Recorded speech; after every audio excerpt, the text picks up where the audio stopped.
Welcome back to the 40-Yard Dash, the video version. Pat Forde here to talk about a lot of interesting happenings in college football. We're going to start the first quarter on some major disappointments. We've reached that point of the season where, for some programs and their fan bases, the opening optimism has vanished and things have only proceeded to get worse and worse as the season has gone along.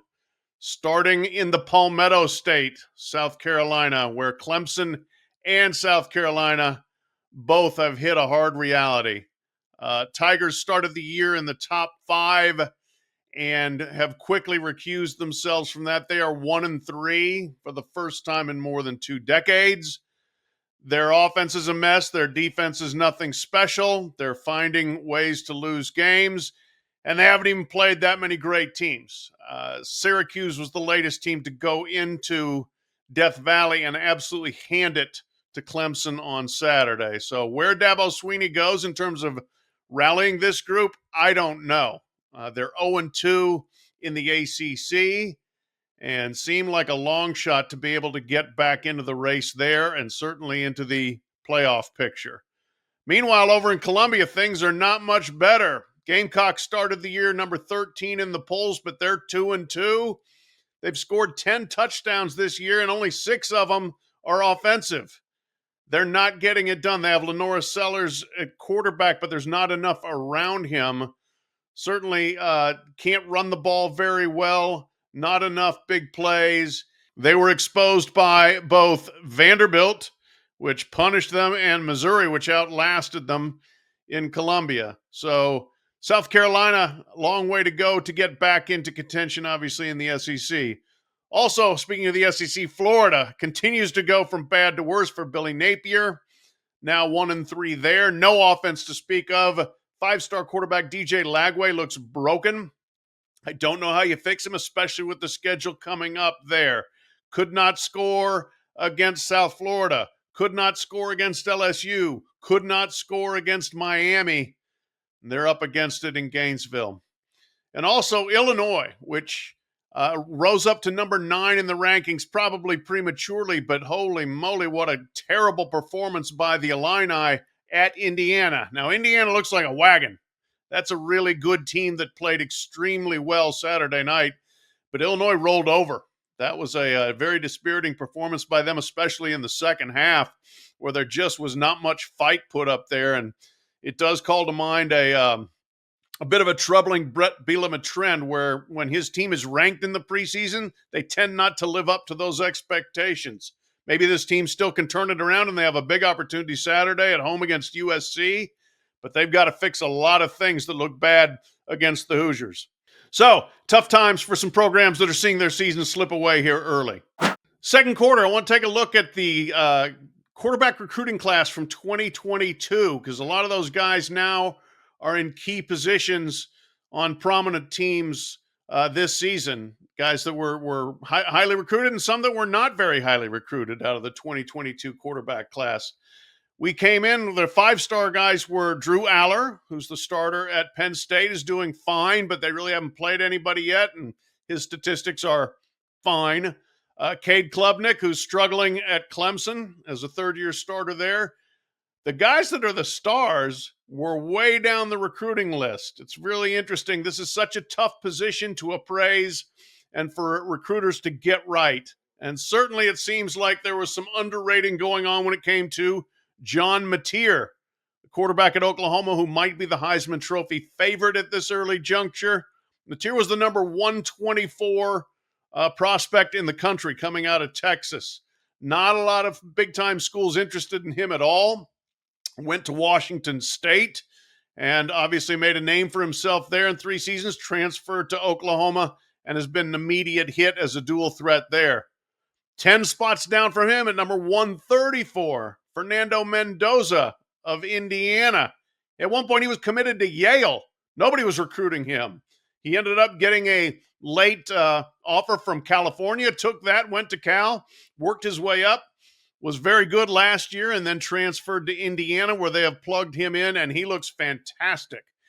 Boy, do the NFL scouts like what they see from him. He's big, he's decisive, he's accurate, He's got a powerful arm. He's really smart. So watch out for Fernando Mendoza going forward. Then also Jaden Mayava, quarterback at USC. He was the number 64 quarterback recruit in 2022 from Henderson, Nevada.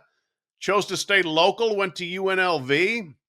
Did well enough there that he put himself into the portal.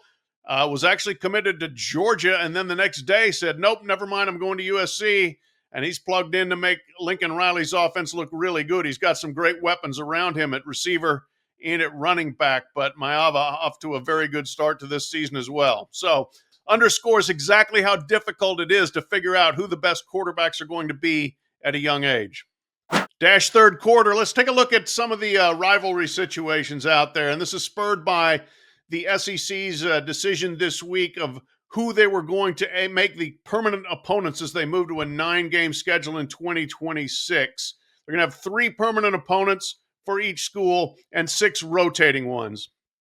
Also, this can be revisited within 4 years, so this is not a forever thing. But the way things stand now, I think the SEC really did a pretty good job with this. Difficult decisions to make, but in terms of maintaining most of the rivalries while having competitive balance and fairness for who is playing how many difficult teams, tough task. The big thing that they lost in this was the LSU-Alabama rivalry. Those two will not play each other every year as it stands now.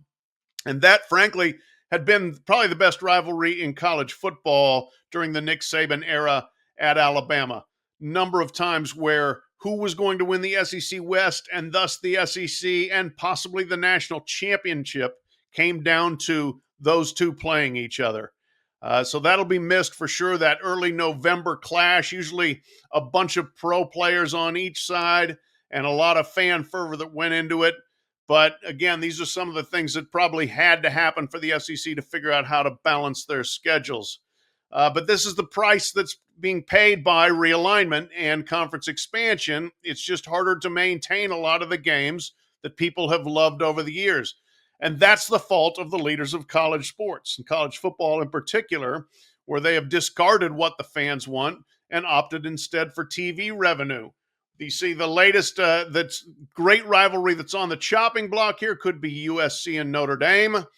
They will play this October in South Bend, and they will play next year in Los Angeles. And right now, that's it for what's on future schedules. They are working towards another deal, but right now, how long that would be, who knows? Would the game get moved to the beginning of the season from its usual date, where it's at the end when they play in Los Angeles, or in the middle when they play in South Bend? Probably. That's something else, though, that again has become expendable as USC finds itself traveling across the country over and over to play in the Big Ten. Elsewhere, the Bedlam Series, Oklahoma and Oklahoma State, off for the foreseeable future. That's a terrible thing to have happen to the fans in that state. The battle for the Iron Skillet between TCU and SMU, the DFW Metroplex rivalry, that game's off for the foreseeable future.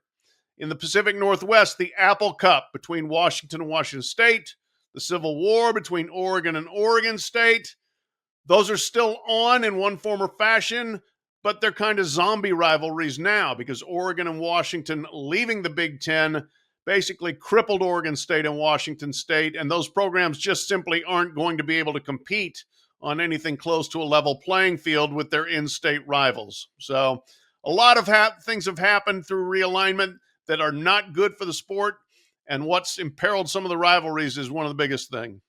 Fourth quarter, man, this is a great week of games as we start to get some real conference battles heating up here now, and we're going to start to figure out the pecking order in some of the biggest leagues. And we're going to start with the Big Ten. 4 huge games there this weekend. Penn State finally plays somebody. Oregon comes in for a whiteout. Oregon has rolled through the season so far. They rolled through the Big Ten last year, went 10-0 between the regular season and the Big Ten championship game.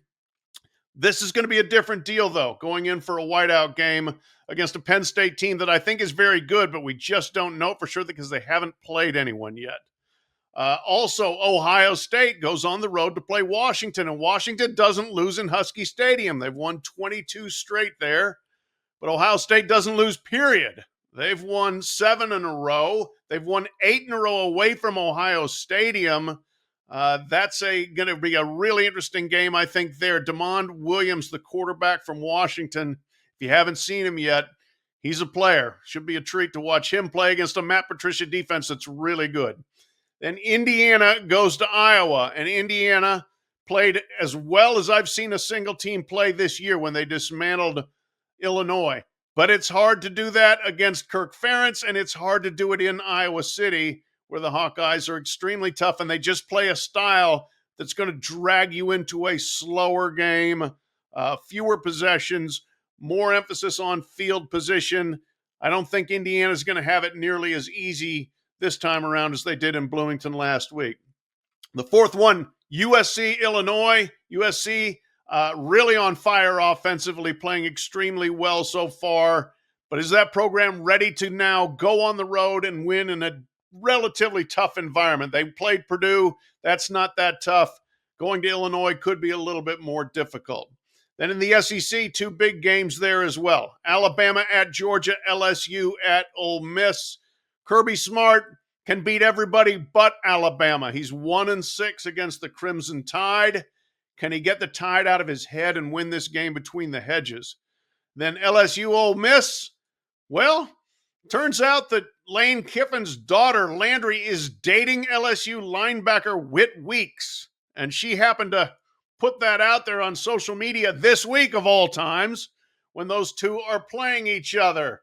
Lane had a little bit of fun with that on social media as well, telling people, bet the over.